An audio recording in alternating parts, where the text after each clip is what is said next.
그렇다면 이제 저희는 시장을 떠나지 않고 지속적으로 관찰하고 있는데 어떤 것에 집중을 해야 될까라고 보았을 때 신한증권에서는 업종, 그리고 은행, 그리고 자동차 업종에 대해서 관심을 가지고 있어야 된다고 하였는데요.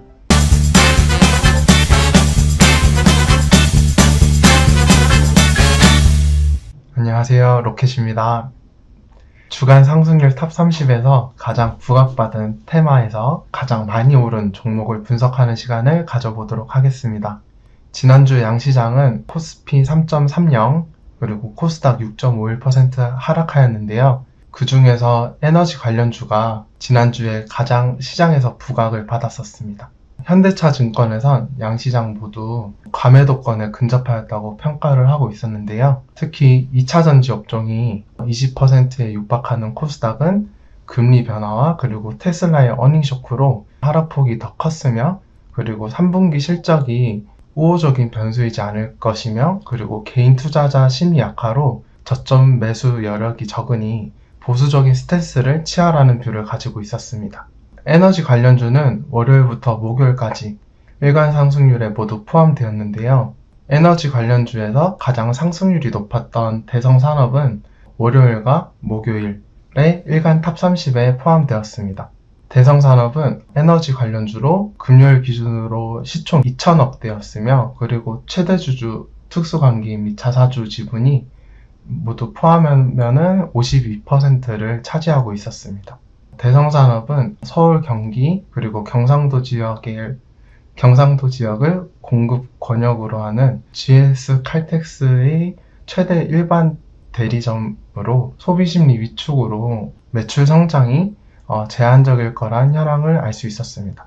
간략 재무제표를 보시면 매출액과 영업이익이 감소하고, 그리고 당기순이익이 증가, 그리고 부채 비율은 전년 대비 감소, 그리고 유보율은 증가하였으나 영업이익률도 19년 이래로 가장 낮은 두 번째로 낮은 것을 알 수 있고요. 포도 연간으로 따졌을 때 13인데 5년 중에 가장 높은 상황인 것을 알 수 있습니다.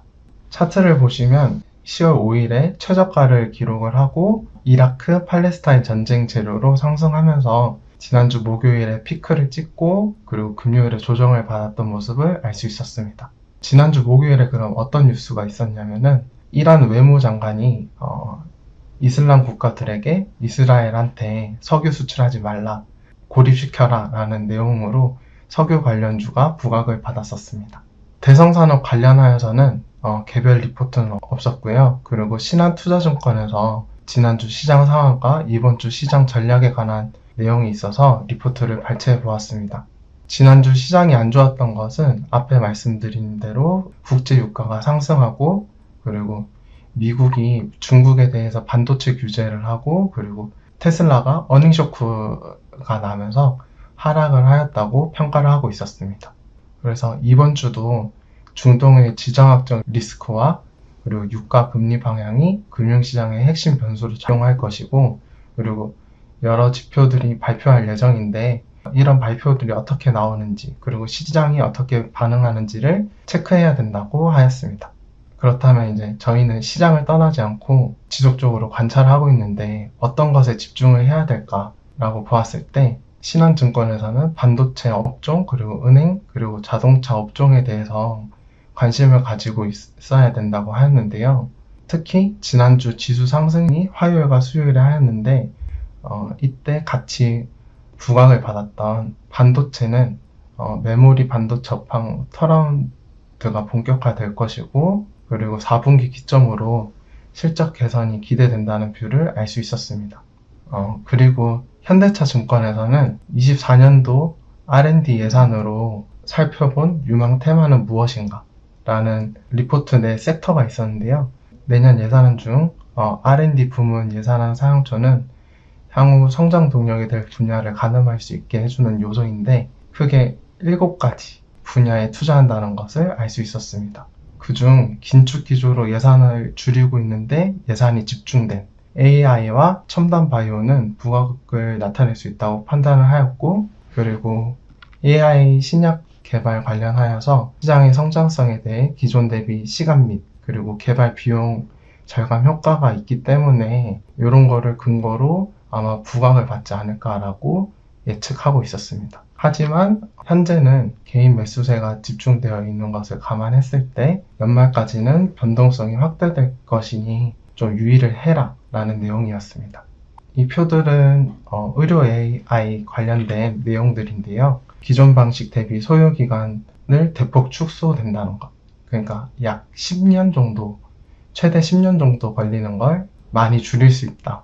약 2년으로 이 앞단계를 줄일 수 있다는 것을 알 수 있었고요. 그리고 미국의 FDA 허가를 받은 AI 의료기기의 비중이 확대되고 있다는 것. 그래서 2030년도까지 AI 헬스케어 시장이 연간 30% 성장이 전망된다는 스토리였습니다.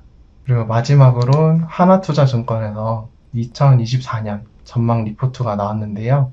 앞의 내용과 통하는 R&D 투자 관련 산업들과 관련된 그룹들, 그러니까 업종들이 정리된 그림이 있어서 첨부해 보았으니 한번 공부해 보시면 좋을 것 같습니다. 오늘도 시청해 주셔서 감사합니다.